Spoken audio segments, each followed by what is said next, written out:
What's happening? Another Thursday edition of the Squad Show. You got me, Luke Inman, at Luke_Spinman. On today's episode, we discuss how in the world do you stop a suddenly fully healthy Lamar Jackson and this Ravens team on Sunday? Hey, this is Arif Hasan from WideLeft.Football. I ask, is there really ever a truly healthy Lamar Jackson? And I'm Luke Braun of Locked On Vikings. Mobile quarterback that likes to throw over the middle? This should be fine. Skol! It's the Viking Squad. Everything Minnesota Vikings, every week. Breaking down all the big hits and game-changing plays from the land of 10,000 lakes. The way only the Locked On Podcast Network can. It's time to gear up. The Viking Squad Show starts now.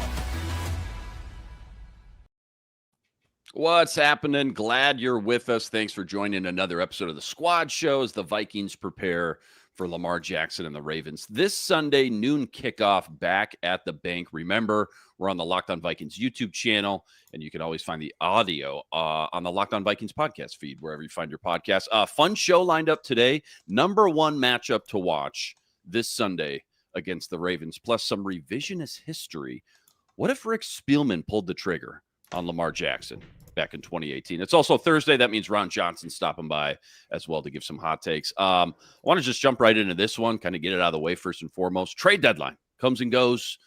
No splashes, no waves, no noise. Kind of felt like leading up to Tuesday, this was kind of what I expected, kind of how it was going to go. Day or two prior, you had KOC coming out to the podium talking about, getting so many key guys back. That kind of in itself felt like a big boost in a lot of aspects. Not to mention, it still feels like they're trying to keep their full slate of picks for 2026 as well. But just quick overall thoughts, knee-jerk reaction, Vikes standing pat at the deadline, and then we'll move on. Disappointed, surprised, indifferent. How we feeling, Arif? I guess I'm a little indifferent. So my understanding was that the Vikings actually were very, very active. And I think KOC alluded to that a little bit right after the deadline, the presser.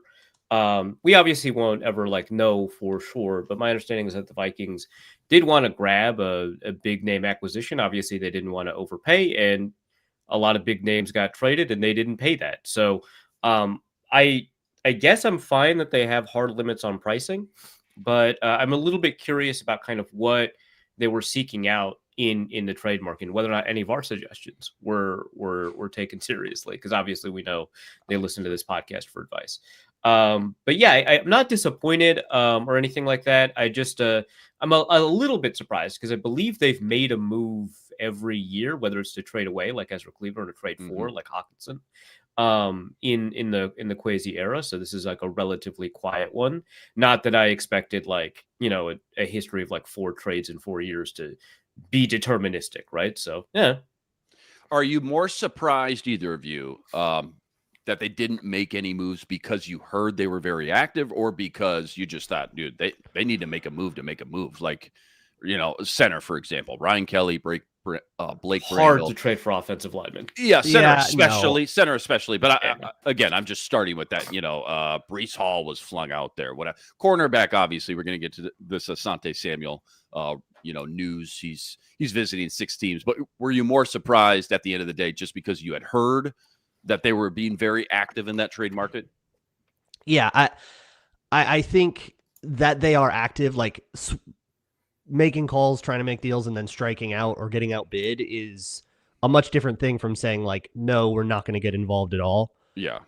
There's a lot of bad deals going around at the trade deadline, and I definitely don't think every deal was good and everyone won. What are you talking about? Everything's a win-win. Honestly, the phrase lose-lose flittered across my mind a lot on the trade deadline. I think a lot.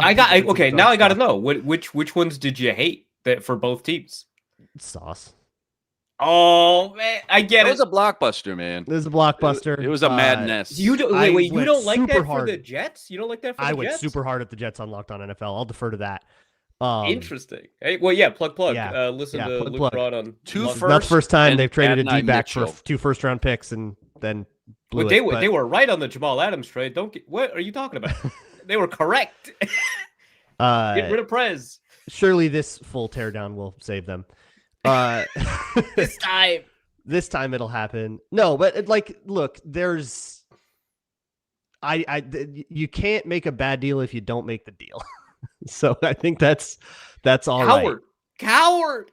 Well, just real quick, what didn't you what like? I'll push back on is what the did idea of you they hate? got to make a deal to make a deal. No, they don't. Make a deal if you like the deal. If you don't like any deals and you don't make any, that is a perfectly viable option. And I walked into the trade line going, man, I kind of hope they don't do anything stupid here, and they didn't. So that's fine. Poor Breece Hall, by the way. You see Quinnen Williams go.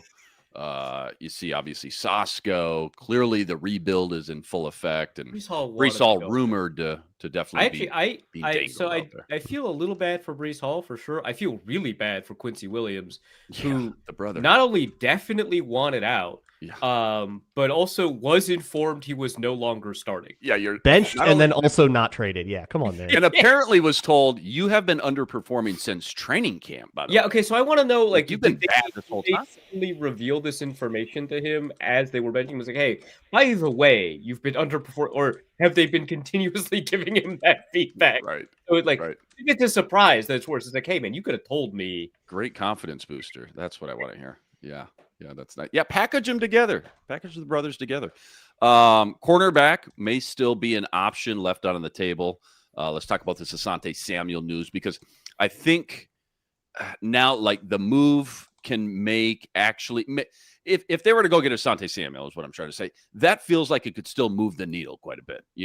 Going from feeling terrible about the cornerback depth to, well, still terrible about the depth, but a little more hopeful, I guess.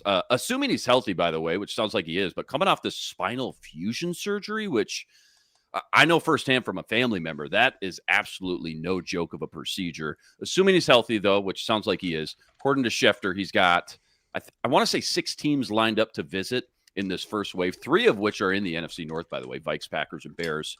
8 interceptions in 3 years, still only 26 years old. Got the bloodlines, obviously. And just, again, given the minimal options out there, I'd be a big fan of keeping him in the building, adding him to this Brian Flores defense. And vice versa, I'd be pretty bummed, too, to see him land in the division if Kwesi can't nab him up. So how huge, I guess, how much does that move the needle if, in fact, that were to come to fruition?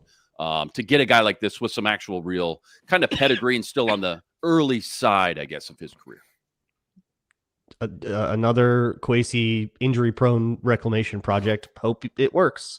Like the risk of further injury is pretty high, which is probably why it would be pretty cheap. Played in and he hasn't played in forever, so like it would be pretty hard for you to walk into his first game and be like, great, we got a corner that's totally going to work. Like, there's a lot of risk to that. But if you fast forward after he's played a couple games, and if you're happy with it, then suddenly you can start to have some like long-term conversations. I think it's a pretty cool opportunity. There's a lot of other teams in on it too, though. So there's no guarantee he's not going to end up in Green Bay or shoot. I think he visited the Ravens. He could be playing against us in US Bank Stadium. Yeah. September 29, 2024. So you're talking about a full season and then about 5-6 calendar year and then weeks some. Plus, that's rough, man.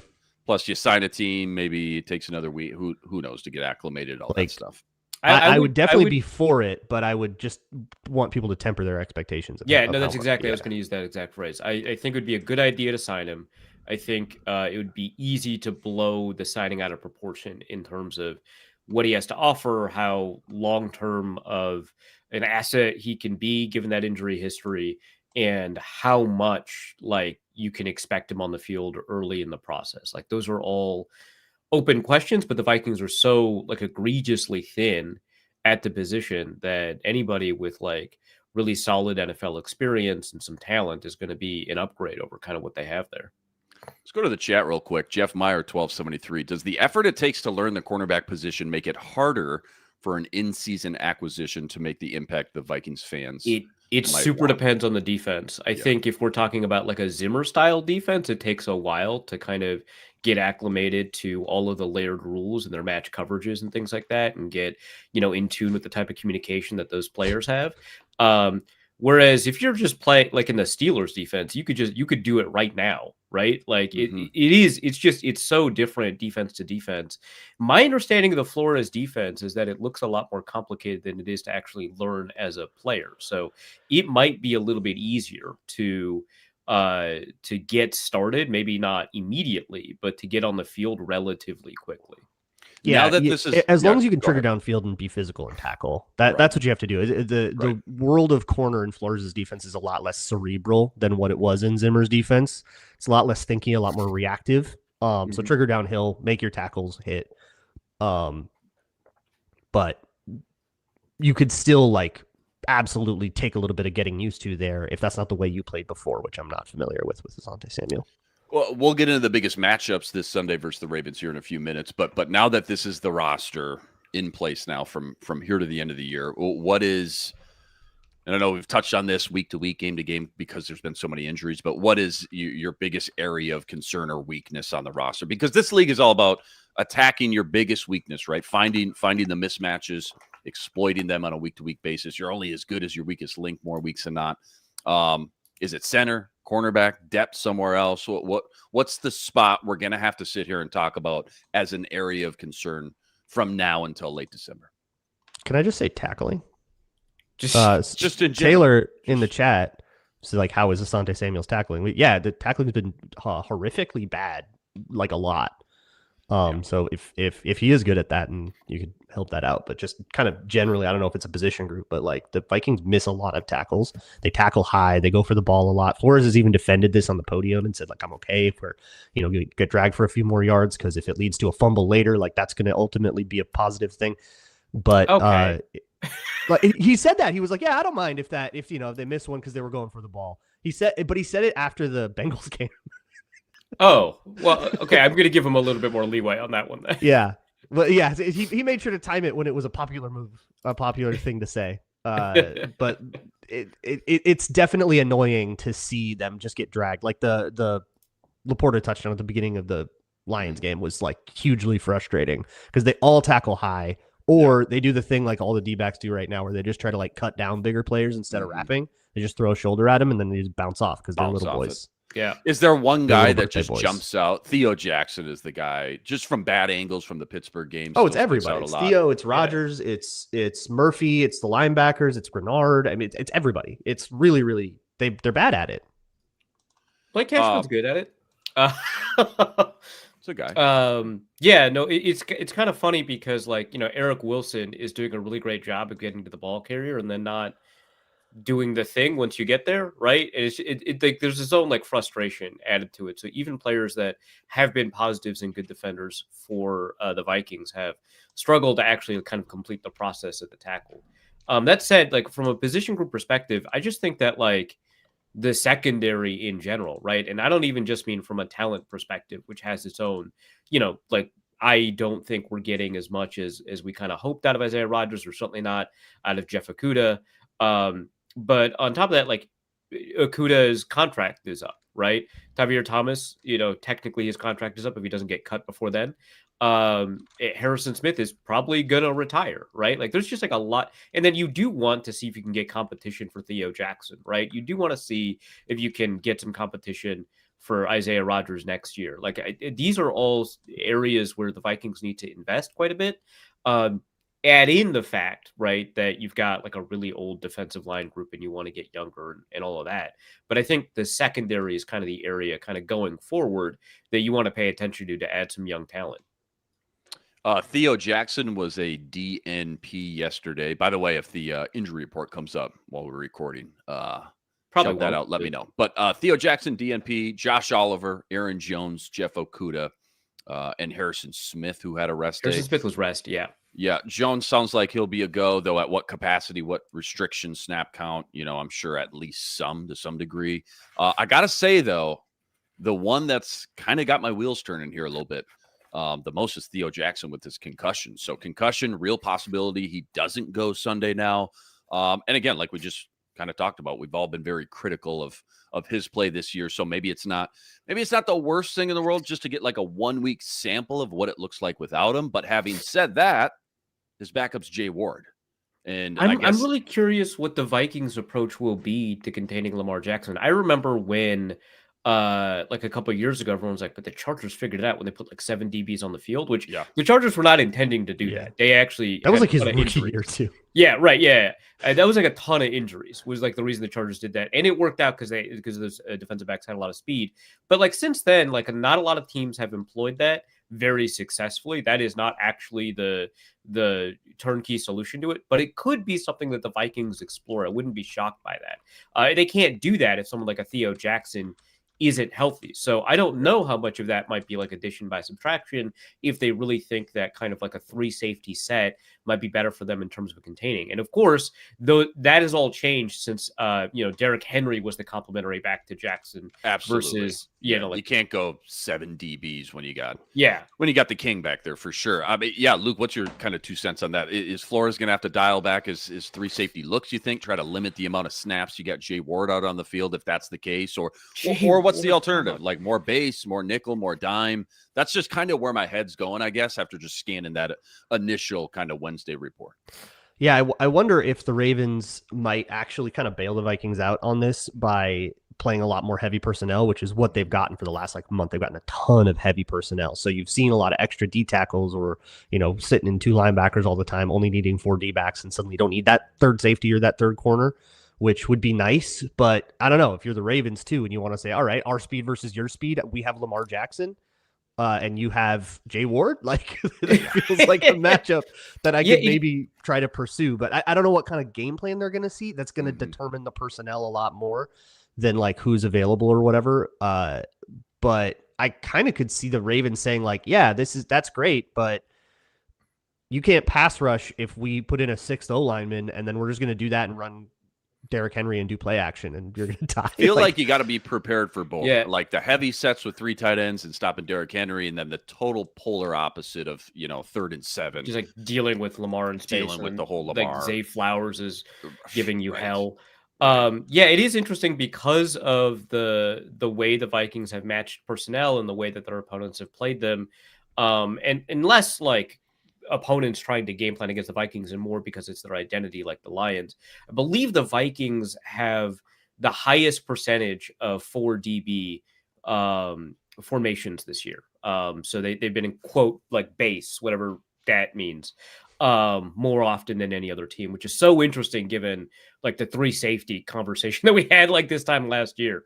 But yeah, so how that works out is going to be kind of interesting, especially because I think very superficially, you take a look at the weaknesses that the Ravens have. You see, their guards are not that good this year. Kind of like the Lions guards not being good. And you're like, well, maybe you can. No, you can't, because the Vikings were able to abandon rushing lanes because it was Jared Goff. Right. Polar opposite. Yeah. You're not gonna be this is a guy that for a good reason had negative rushing yards in college. Right? I mean, partially because of the way they count rushing yards, but he's just never gonna be a rushing threat.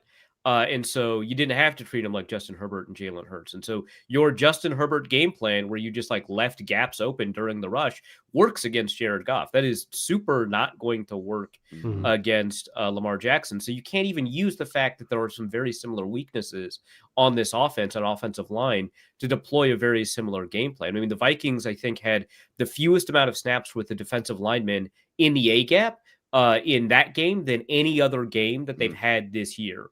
That does not seem like a solution here. That seems like a way to just let yourself be demolished, right? So it's going to be kind of fascinating to see how the Vikings approach this from a game plan perspective, and whether or not Theo Jackson is healthy might kind of determine their approach to their response. But dealing sentences with power, I didn't think we'd hear this year. Yeah, right. Very, very good point there. Yeah, going to be very interesting just to see what kind of Brian Flores dials up, again, to stop Derrick Henry, and then again to stop Lamar Jackson, that running threat. And also, too, just real quick before we get to segment 2 on the flip side of things, Ravens were without half their starters for a few week stretch not that long ago. Now, all of a sudden, the Wednesday injury report is just blank, apparently. Not one guy even limited, let alone the Death Star is fully DNP. Operational. Yeah. Yeah. So plus we didn't mention too, they traded with the Titans for defensive tackle Draymond Jones as well. So again, just facing a Ravens team that's finally fully healthy and apparently every aspect, top to bottom, with a refresh kind of and they grabbed notable Justin Jefferson killer Jair Alexander. So watch out for that. No, they traded. Oh wait, no, they traded him away. He ducked Jefferson again. He ducked him again. Ducked him again. Where'd he go? Yeah, sorry, Philly. Got him. found a always way Philly. to get Just traded from default with Baltimore Philly. to Philly between the Vikings. playing Both those on two the teams. schedule in between. Yeah, okay, that's incredible. Yeah, He ducked them. It's and generational ducking. incredible work. But yeah, grabbing Alohi Gilman though, that was pretty smart. Hey, ever since they plugged in Gilman and been able to, and this To we can move talk about like this with the Hamilton around. matchups, Yeah. been able to move Hamilton back in the box and move him around. That defense has been pretty lights out. Just I wouldn't feels say like the lights out. wrong It's been time. a lot to- better. It's been a It's lot better. I wouldn't say lights out. Feels like the wrong time though to get Baltimore on your schedule, just from a health and availability point of view. Don't go anywhere. Plenty more coming up. How does Brian Flores attempt to slow down King Henry and Lamar? Ron Johnson's going to help us with that. That's all coming up right after this. Quick reminder, today's episode brought to us by Mizzen and Main. Of course, I don't have the overlay. You know the saying, look good, feel good. Problem is most dress clothes only check one of those boxes. Maybe they look sharp, but they feel stiff, hot, itchy, high maintenance. That's why there's Mizzen and Main. Mizzen and Main makes classic menswear with performance fabrics. That's the key. And that finally makes it effortless to look sharp and feel comfortable. Did you know they actually invented the performance fabric dress shirt over 10 years ago, and they've mastered it ever since. My wife and I went to 4 weddings last summer. I went out, got myself a Mizzen and Main dress shirt. I wore that bad boy every single time. Best investment ever. Stretch free, wrinkle resistant, no ironing, no dry cleaning, plus they're machine washable as well. Right now, go to Mizzen and Main. They're offering our listeners 20% off your first purchase at mizzenandmain.com. Promo code LOCKEDONNFL20. That's Mizzen, spelled M-I-Z-Z-E-N, and Main, MAIN.com. Promo code LOCKEDONNFL20 for 20% off your first purchase. All right, let's bring in Gophers legend and Hall of Famer Ron Johnson, host of the Ron Johnson Show each and every Tuesday. Follow him on X at 3 Ron Johnson. Ron, we were just starting to dive into biggest matchups to watch or kind of dial into this Sunday if the Vikings are going to find a way to win versus the Ravens at home. Let me start here. What do you appreciate and just respect the most about Lamar Jackson as an NFL quarterback, and what's, I guess, one foundational piece Brian Flores is going to have to implement to try to slow him down and Derrick Henry as well this Sunday?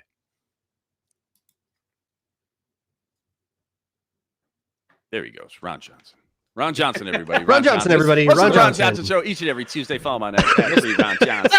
I love your question. I mean, So funny honestly, if you we just laugh, went but like with he's that. right. He's right. Just don't show up. Just don't show up. You know. Ron sometimes Johnson. silence is the best I'm take. not hearing anything. Oh, Uh-oh. okay. All right. Ron's All working right, on some well- technical difficulties. Just shout it out if you figure that out, Ron. There we Let's go. get it. Oh, okay. Hey, There he look is. at that. There he Hey, is. Ron. Check How we 1 2. doing? Check 1 2. Had a Live beautiful production. Had a beautiful intro for you, Ron. This was just It was Hall of no, Fame it one, wasn't. and it's a shame he can't repeat. I don't know what was going on. It was showing the microphone, but I couldn't hear you. guys. Audible. But there we Audible. go. Audible. Yeah, we were just diving into the biggest matchups to watch, or kind of dial into this Sunday if the Vikings are gonna pull this one off versus the Ravens. I just want to start at the top. What do you love about Lamar Jackson the most? What do you kind of respect about his game as an NFL quarterback? And then what's one thing Brian Flores has got to implement to slow him and Derrick Henry down? I don't know if you can slow him down, but you gotta spy the quarterback. So especially in third and long situations, I know the Chiefs a couple of times I saw it went. I don't know what they were playing, but some type of drop where they dropped the backer back, and I don't know if he was supposed to spy, but he just was he's like back by the sticks, so like 9 yards from the line of scrimmage, and there's just too much space to give Lamar Jackson. And so the one thing I love about him is that even in 3rd and 9.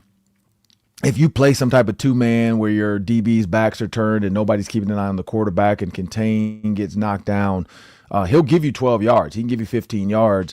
Not sure how healthy he is, how willing he is to make these runs and all that stuff, but that's where he actually sets himself apart. And it's so funny when you think about the 31 other teams that passed on him. People were saying, oh, he's a running back, oh, he's this, and he's been nothing but league MVP multiple times. So Oh, Mel Kiper. that's Napoleon.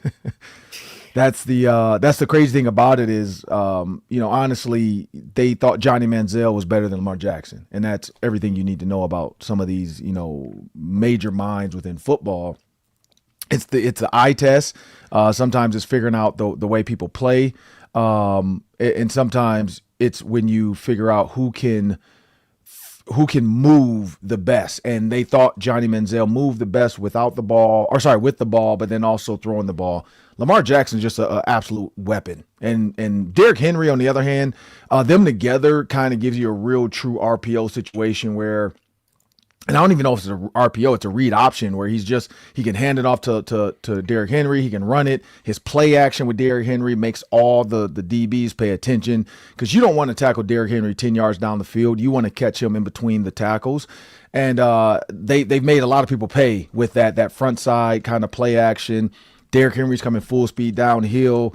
Safety or corner who's filling the hole gets caught, and the guy they're supposed to cover runs a deep corner or go route, and it's all she wrote. Lamar Jackson's been good with doing that. Yeah, I'm kind of curious about like the way that the Vikings have had to massively adjust their game plan, given the fact that they've had much different styles of quarterback to go up against week to week. I mean, I couldn't think of a more opposite pairing of talented quarterbacks than Jared Goff and Lamar Jackson, but they were pretty successful stopping a high-level offense this last week. Mm-hmm. What elements can they take from their game plan this last week to bring into this week, or do they have to scrap like the whole thing? No, so the one thing I'll say is rushing your lanes. So if you watch the zone blitzes and the double linebacker blitz, or the DN outside linebacker, or the D tackle outside linebacker twist, they did a great job of staying in their lanes. Even when it was time to defeat two, they were staying in their lanes. They weren't getting washed down. They were getting, pushed back. And so I think you have to do that. Again, I go back to the first interception Lamar Jackson threw this year against the Chiefs. Leo Chanel was covering the hot route tight end, which was Andrews, I think. And Lamar Jackson knew he had a hot route, but then it wasn't there, so he still tried to throw it. Leo Chanel kind of runs under. It makes a great, I think, one-handed catch for an interception. But that play worked because they ran the cross blitz, so the cross dog, as people will call it, but the cross, two linebackers cross, one linebacker runs through the running back's face, second linebacker comes through free and clear. Lamar Jackson, 4 or 5 plays before that, had escaped out to his right and got 12 yards. And because the tackle got demolished, and we're going to cover that on the pregame show this week. But then the very 5 plays later, that DN got smart. He said, why am I engaging the tackle knowing there's a cross dog inside? I don't need to engage the tackle. I need to contain. And so he just wide releases, and he's not even trying to get to Lamar. He just kind of keep Lamar inside the pocket. And the minute Lamar breaks contain, he shoots out to show face. Lamar panics and just throws it deep. That's how you have to handle Lamar Jackson. You can still blitz, but your DNs can't get washed or can't get grabbed or can't be in grasp if you know there's potential pressure up the middle, because you have to be either run back down your track knowing that he's going to try to slip inside the tackle, or you have to be able to show high so that he can't run outside of you and then there's nobody out there. But again, you come back to more of a spy. I don't know if you need to spy Jared Goff at all, but you do need to spy Lamar Jackson. So whether that is an Ivan Pace week, Ivan Pace, or because Josh Metellus, I wouldn't say is fast. I think Theo Jackson's maybe a little bit faster, but you got to put somebody in there like an Ivan Pace who can run sideline to sideline with Lamar Jackson. And nobody's still faster, but you got to take that angle to make him feel like he can't get free, and he has to, stretch it as far as possible so everybody else can keep coming. And then limit them to, 2-yard runs or throws out of bounds, and, force them in the third long, where still, if you blitz that third long play, you have to understand where he's going with the ball. And early in the season, it wasn't going anywhere important. Now it's been going to the tight end. So Mark Andrews is kind of his security blanket. When you think about coming out to 25, from 1 to 25 yards, I think games 4 through now, Mark Andrews has been the number one target. And then in 25 and in, Mark Andrews has been the number one target. So, in between the 25s, it's kind of anybody's day. It's kind of Zay Flowers, too. Zay Flowers is their number one big play option. And he has the most 20-yard explosive plays in the pass game. But when you look at that 25 and out and 25 and in, it's Mark Andrews' time, and I think he's just comfortable with him and he kind of knows the coverages he's going to face in those red zone or coming out situations. Ron, when you talk about covering a mobile quarterback, one of the things chat's all over it too is like, who should be the spy? Should we have a spy? What about a spy? Why aren't they doing a spy? I personally, a spy for me is never my favorite because it kind of takes a guy out of the coverage and out of the pass rush. But I was wondering what you think about a spy. Is that something that is appropriate only in like, we're desperate, this guy's killing us, or is there more of a place for it than I've been thinking of? No, so okay, so again, I'm not a high level defensive coordinator, but from the times I've talked to Brian Flores, from the times I've even talked to Tony Dungy when I was with the Bears, they did a ton of it with Tampa too. So there's multiple ways to do it, but if you're going cover 4, and for people to understand, there are multiple cover 4s. Everybody keeps trying to act like there's one cover 4. There's not one cover 4. Anybody that says that needs to stop talking.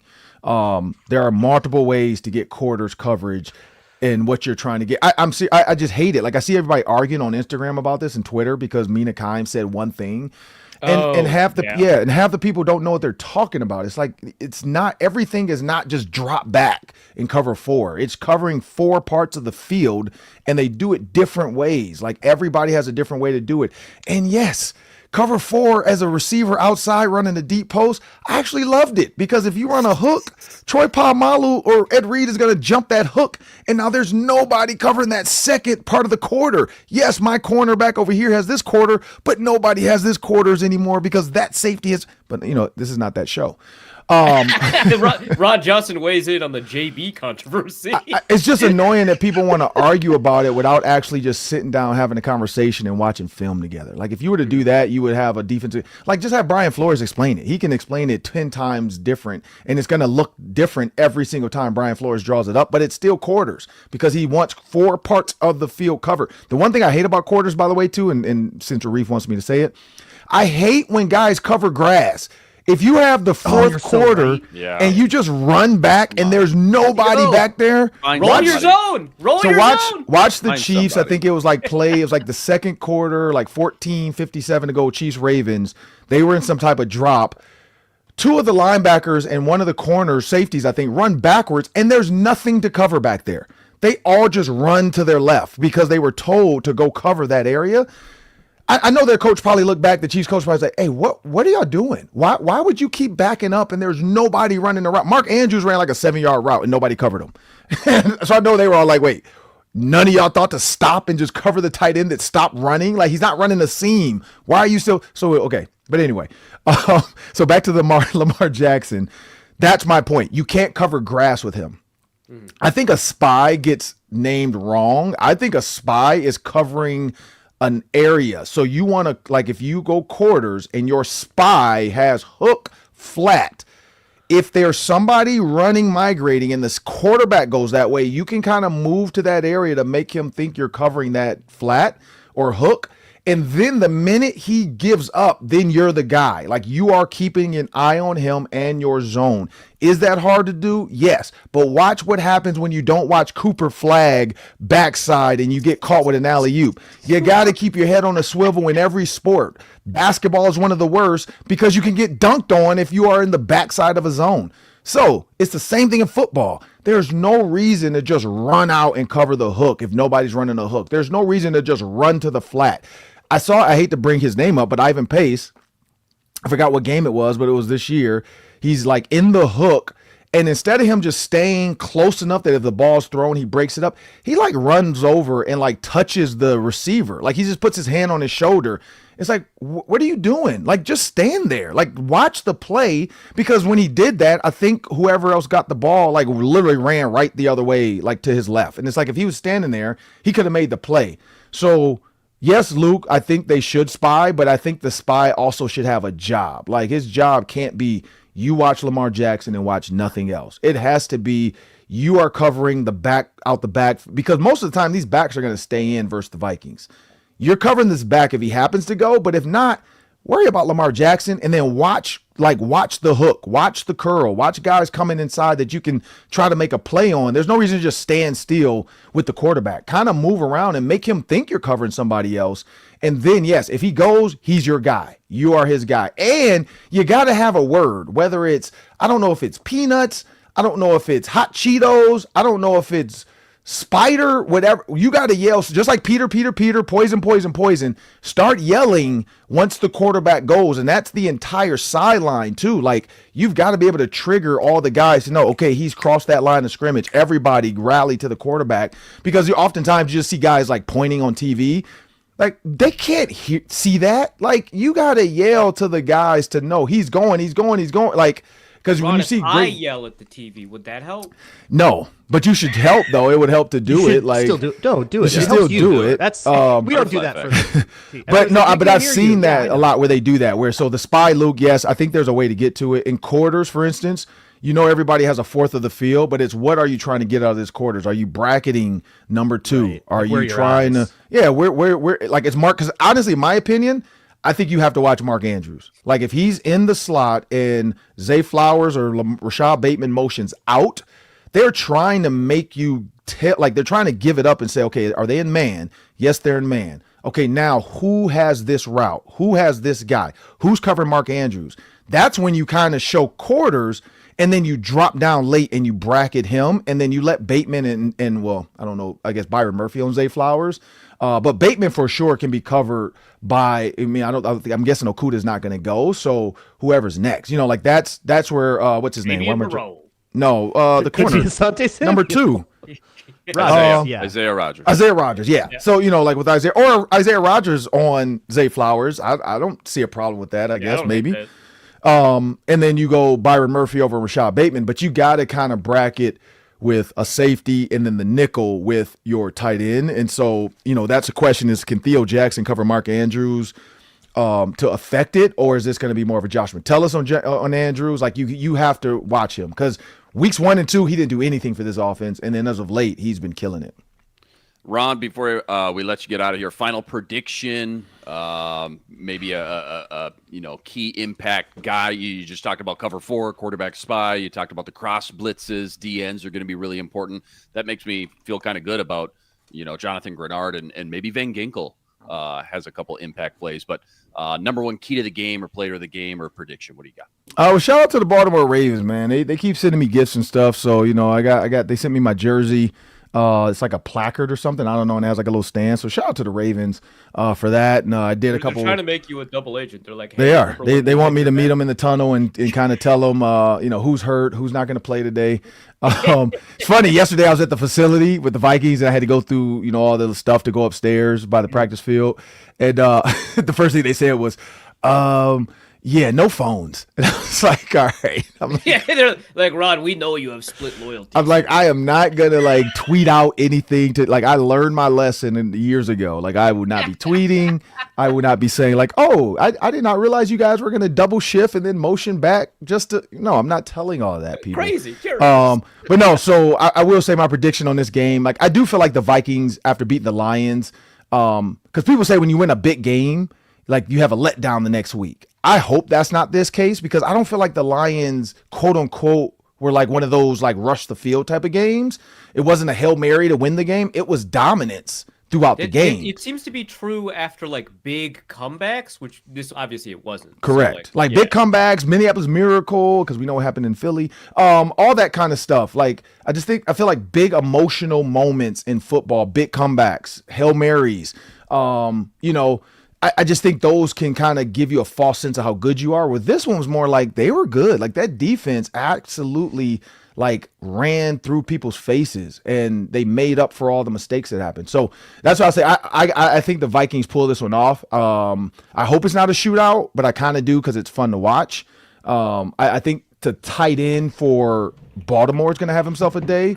Not too sure about the Vikings because the Ravens have not given up a ton to tight ends, and TJ Hawkinson I don't think has had more than 50 yards in a game or something like that this year. It's crazy. He scored 2 touchdowns in 2 years. I mean, that's where we're at with that. You don't have to make it sound that bad. Great stuff per use, Ron. He's been hurt. He's had to stay in and chip. I mean, for over half these snaps too. But great stuff, great breakdown per use. Check him out every Tuesday on the Ron Johnson Show. Make sure you follow him on X at 3RonJohnson. Again, always appreciate you stopping by. And we'll talk to you Sunday on the postcast right after the Ravens game, all right? Yeah, hopefully it's a victory.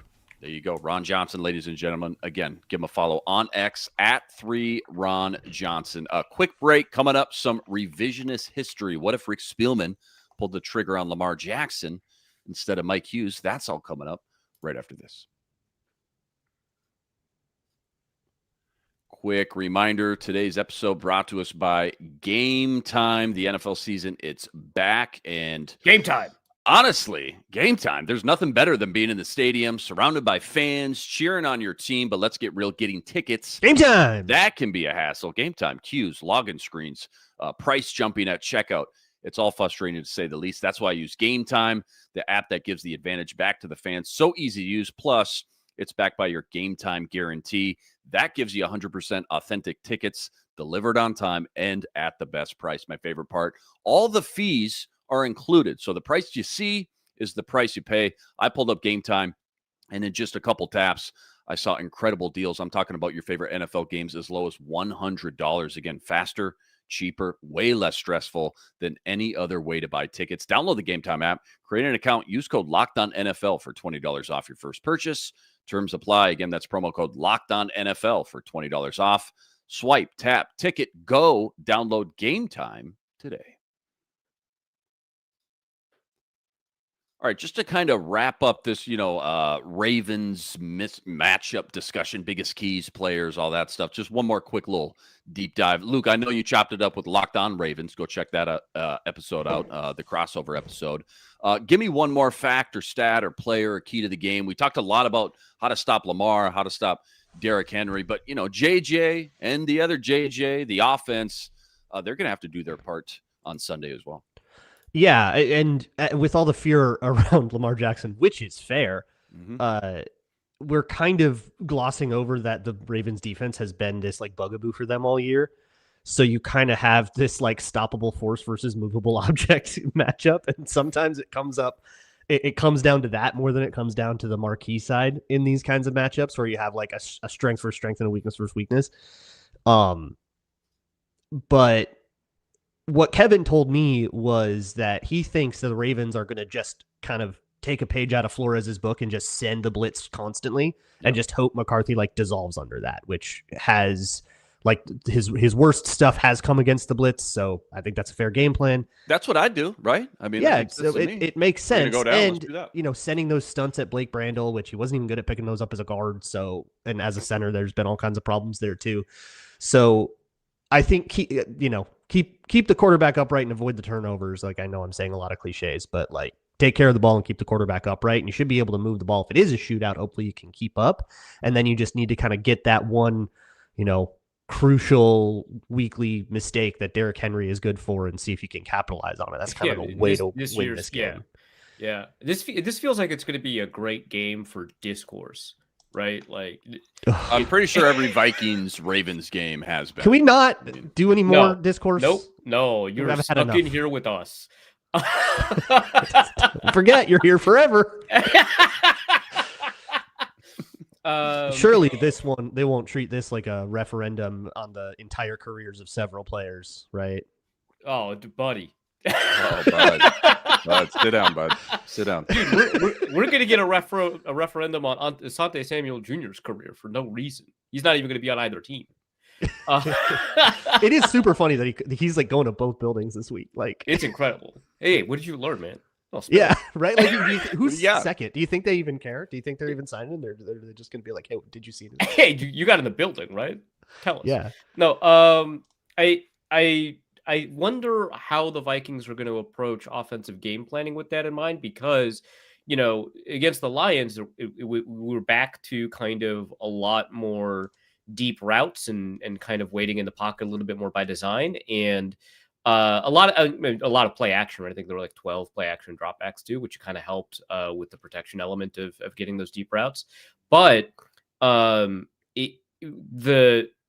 the offense does have answers to multiple defensive looks, but it tends to be a little bit more threadbare when it comes to pressure looks, right? It tends to not have as many options available to the quarterback when you have those blitzes, right? And, the the benefit to that is that like being able to maintain that going up against man coverage blitzes means that your deep shots are all the more potent, right? You get Jordan Addison 1-on-1, fantastic. That's like my favorite dessert, right? But if you can't get there in time, then you've got a lot of problems. So I wonder how they're going to approach like making Hawkinson, instead of making him chip all the time, because I mean these edge defenders or whatever. Instead of making him chip all the time, maybe make him like an option hot route, thing that McCarthy wants to snap his eyes to. I like that. Yeah, and I wonder if maybe that's going to be the approach in this game, because I am a little bit worried about kind of returning to kind of this big play offense. I believe McCarthy has it's either the highest rate of 20+ yard throws per drop back or the largest ADOT or something like that. He's throwing it deep, and this Lions game was kind of like a big like return to big deep ball. So I wonder if that's going to be something they think is going to continue to be available to them. Yeah, one of the things Kevin Yeah. gave me too about the defense and like some of the struggles that they've had is that they play over the top of everything. Like they play super, super soft coverage. It's kind of similar to how we would have described like the problems we were having with Donatel. Like everything is so soft. Every completion is uncontested. So if you wanted to, you really could be a 6 yards, 6 yards, 6 yards kind of offense, but you have to be able to, consistently execute, which that obviously is the challenge. Yeah. So I think, and I think that does kind of encourage O'Connell to go against his base instincts of calling a shot play every time, because they're going to be over the top. They're going to have brackets on Jefferson and Addison. Like they're going to have everything capped. And so you're going to have to kind of be willing to be a sort of dink and dunk offense a little bit. And then you get to move the ball, and that's a great way to defeat the blitzes too. I think a beat writer should ask after the game why they went to a dink and dunk offense and see if Kevin O'Connell is disgusted with his own game. I think you should Let's find out how personal this is. Yeah, I think we should do that. Let's see if it's just you. Well said there. A lot of good, juicy matchups here to think about as we get primed up for Sunday versus Lamar and the Ravens. Let's just jump back in the time machine real quick here. Have some fun. We all remember where we were. Rick Spielman passed on Lamar Jackson. Subsequently, Mike Zimmer obviously bullied him in the corner of the war room. You got to take another cornerback. Mike Hughes is my guy. I think back to that draft, and Lamar was such a wild card, that draft. You had your big four quarterbacks at the top, Baker, Darnold, Allen, former Viking great Josh Rosen. Never forget. Right. But Lamar still could have went. That's right. I mean, Lamar still could have went like top 12, top 15. I don't think anybody would have been shocked just because of the position, quarterback, and then the tools. Dude, he could have gone top 1. I wouldn't have been shocked. That was a weird quarterback draft. Yeah. Ultimately, though, obviously he free falls right in the lap of Ozzie Newsome, trades up to the 32nd pick. His last year, by the way, of the Teddy pick, by the way. I just want to the Teddy pick. Yeah. And grabs another Louisville kid. There you go. Now, hey, I got a gauntlet of misses on my draft resume. Josh Allen being one of them. I thought he was terrible down at the Senior Bowl. Brian O'Neill, I've gone on record, but I feel like everybody gets grace for their Josh Allen. We were all wrong about it at some point. Appreciate that. Yeah, that's fair. I don't know. Luke and I were very wrong on Brian O'Neill, though. That is. Remember that? Yeah. Maybe I was super wrong on O'Neill too. Yeah. At a certain point, I was like, maybe I'm putting too much stock into these 3 days of practice down at the Senior Bowl. No, that can't be. That can't be. Prisoner of the moment. No. But I don't know about you. I was so hurt by TJ Clemmings that I was like, oh, another raw athletic tackle. Pitt. No. Yeah, from Pitt. From Pitt. Yeah, I was like, no, they did it again. From Pitt. That was like as far as my brain could go in 2018. I was a big fan of Lamar, though, and I was banging the table for the front office to pull the trigger, have some guts. Now, again, I mean, we're having fun here. We're looking back, as we've learned, guys like Sam Darnold, right, Baker Mayfield, et cetera, that we're finding out. The quarterback, Daniel Jones, the quarterback ecosystem, the play caller, your weapons, your protection, your running game, all that stuff plays a huge factor in every young quarterback's success and development and all that stuff.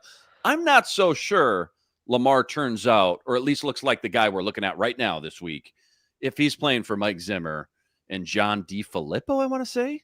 Is that right? 2018, John DeFilippo? 2018 was DeFilippo, yeah. DeFilippo's running the show, and Mike Zimmer's running the show. I mean, Baltimore, my point is, Baltimore did such a great job tweaking, catering their entire offense, going from, statuesque Joe Flacco. Yeah, just to a video game joystick Lamar. You can't possibly Well, find I mean, two also they polar already opposites. had the offensive coordinator kind of built around, like Greg Roman knows how to make a quarterback run game work, right? Correct. I believe he was the coordinator that year, right? And Correct. so, having DiFilippo, the guy who throws more than almost any other Vikings offensive coordinator I can remember, and we're in the Kevin O'Connell era, and I still think John DiFilippo threw it more, right? That's kind of an interesting pairing that you would. Yeah. But I also imagine they would have hired a different offensive coordinator if they thought they Right. might grab a quarterback in the draft, and if Lamar That's true. Jackson kind of. So how hypothetical, what can we kind of tease out is going to be here if they don't sign Cousins if they also want a quarterback. That's the because whole we've thing, right? already Yeah. learned that the Vikings are very honest in their dealings with Kirk Cousins about whether or not they're going to grab a rookie quarterback, right? Right. One thing teams never do is sign Kirk Cousins to big money, then draft a quarterback in the first round. Teams never do that. Never. I Never, name one, never. right? And I don't make a shocked face on draft night that we Yeah. screenshot and still use if that's the case. Yeah, but like in a world where they don't sign Cousins, and we're all like, why in the world did they let Case Keenum walk? Let Teddy Bridgewater. We got nobody. What are we whatever doing? that's going on over there, right? And Sam Bradford's like in Arizona. We got no quarterbacks. They must be getting a quarterback. And then you wait, you see the draft, you see like the number one quarterback go. It's Baker Mayfield for some reason, because some guy told Jimmy Haslam like, just do it. You see Josh Rosen go number 10. You're like, that's my number one quarterback in the draft, Josh Rosen. He's gone. What are we to do? Well, to And then that Lamar point, Jackson. though, too, I mean, to your point, knowing they were picking 30th in the draft, and there's these 4 or 5 quarterbacks, and I'm sure If they don't have a quarterback, gonna I follow bet up. they trade up. They, in that they draft. probably would have traded up and But taken the fact Lamar that at that's 20 a or something. big jump from 30. I mean, now you're talking about, do we give Kirk Cousins the first 3-year fully guaranteed $84 Might not have million been able to draft contract Irv in Smith, history, that's or true. do we mortgage? Yeah, you do miss out on Irv. That is You it's miss rough. out on Irv, Yeah. which, by the way, No Irv, AJ no Brown, Bradbury, maybe. AJ Brown one pick later. yeah. And my heart you would probably- break. I would be, Yeah.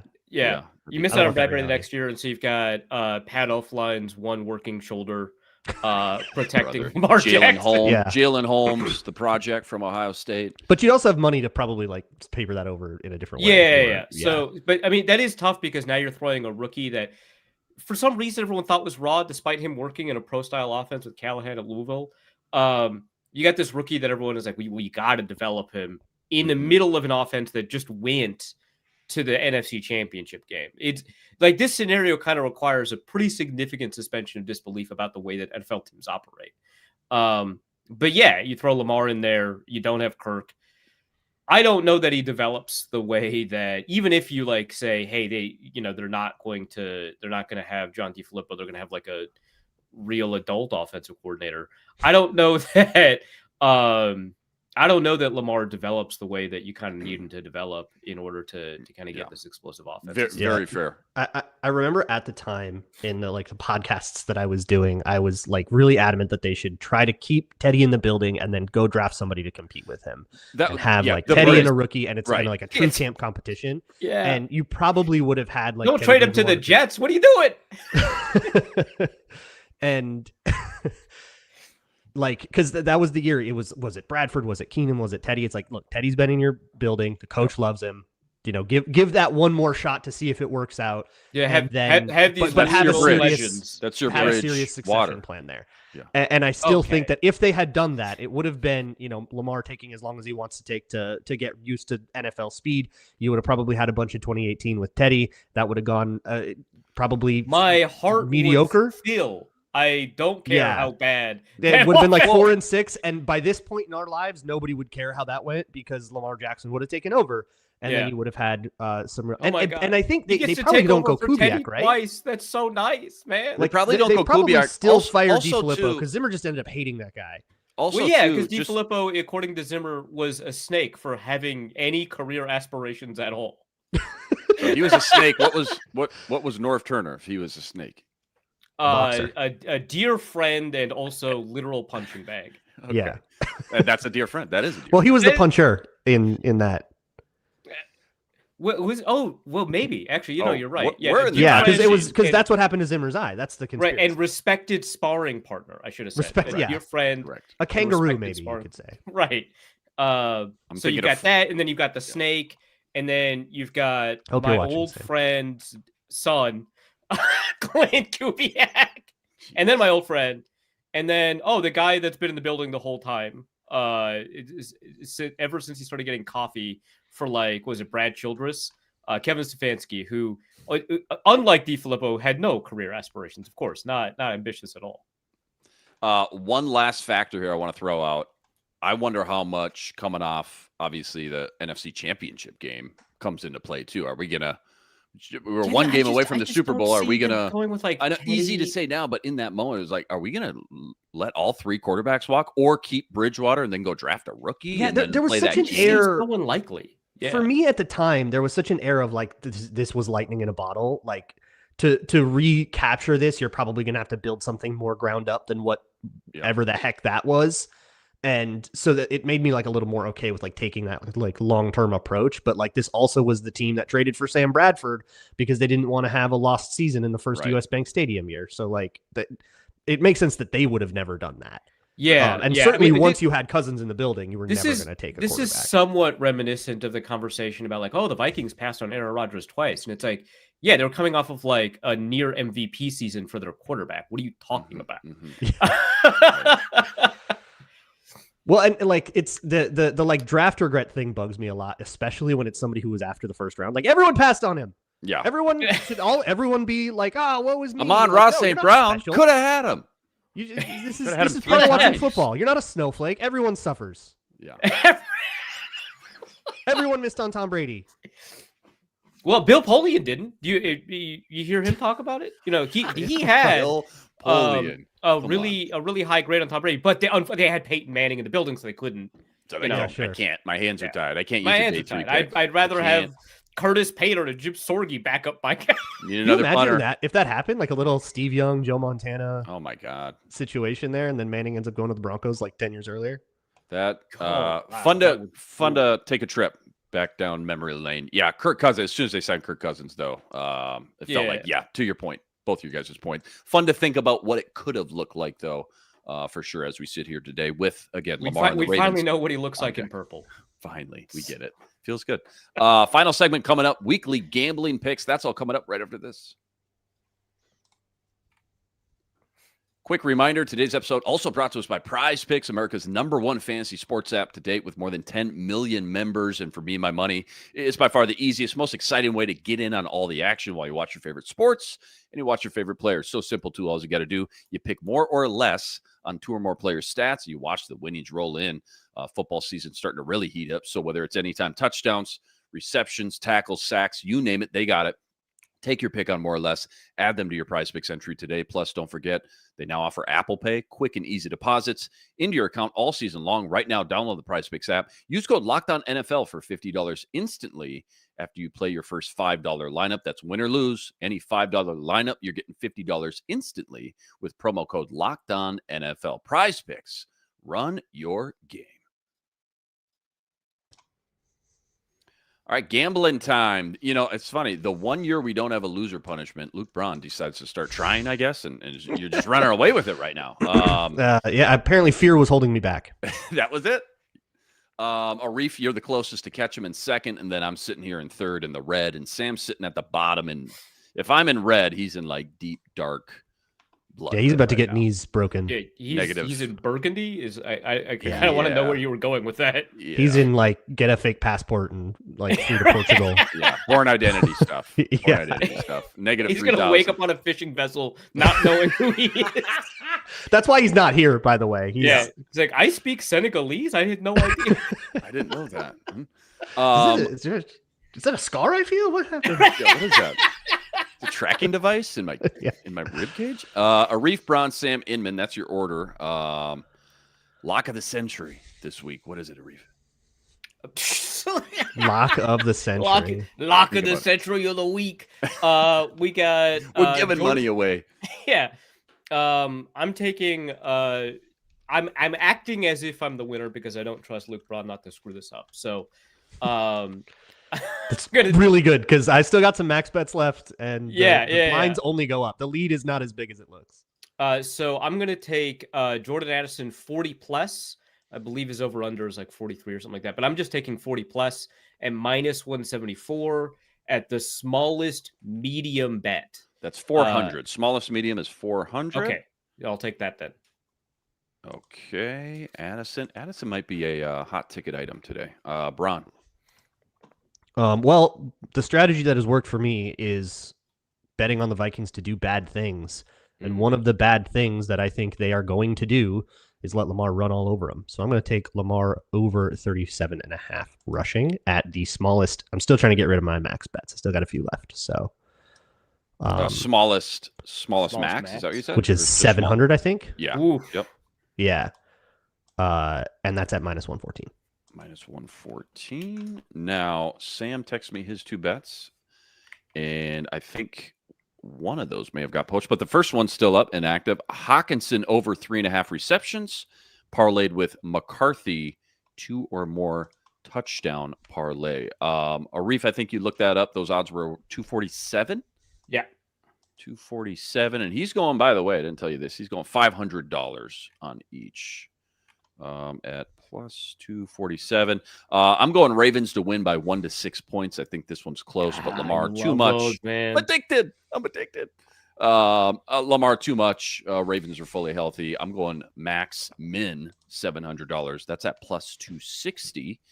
And then I'm going to come back with Addison over 47.5. I know you took 40 plus. I'm going to take 47.5. He was close to this. He was close to a huge game last week. He dropped that dime in his hands. That would have been a touchdown, but 47.5 could be a shootout. Feels doable. Another max at 700 at minus 114.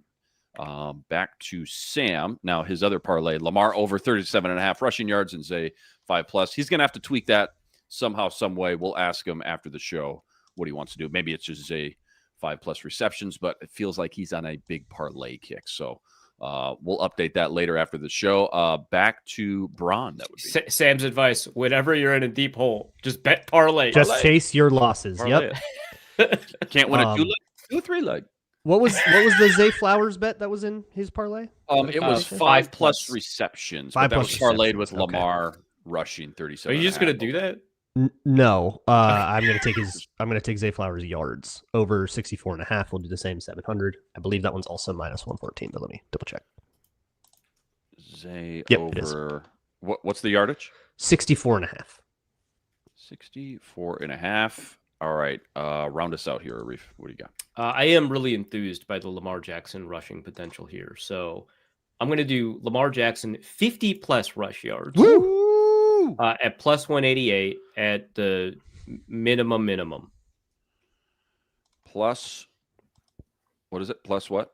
188. 188 at the minimum? Yeah. Minimum $100. Minimum. Wait, the minimums are that low? Hell yeah. $100. All right. Punch your tickets. They're locked in. Lock of the century. You don't need to thank us. Just continue to show up, like and subscribe. Always a lot of fun with you guys. Huge shout out to all the everydayers. I would like to thank you. I think. Yeah, if they got time. You know, huge shout out to all the You're everydayers still out here there in the that chat. always make us your first listen. All you guys coming in the chat with us as well from show to show. Go check out Luke, Locked on Vikings, each and every day. Arif always ripping it up over at the Wide Left Substack. And then again, check out Ron over on the Ron Johnson Show each and every Tuesday. Thanks for watching. Thanks for listening. Again, make sure you like and subscribe. We'll catch you back here Sunday afternoon, immediately after the game. But until then, thanks for joining. We'll catch you next time.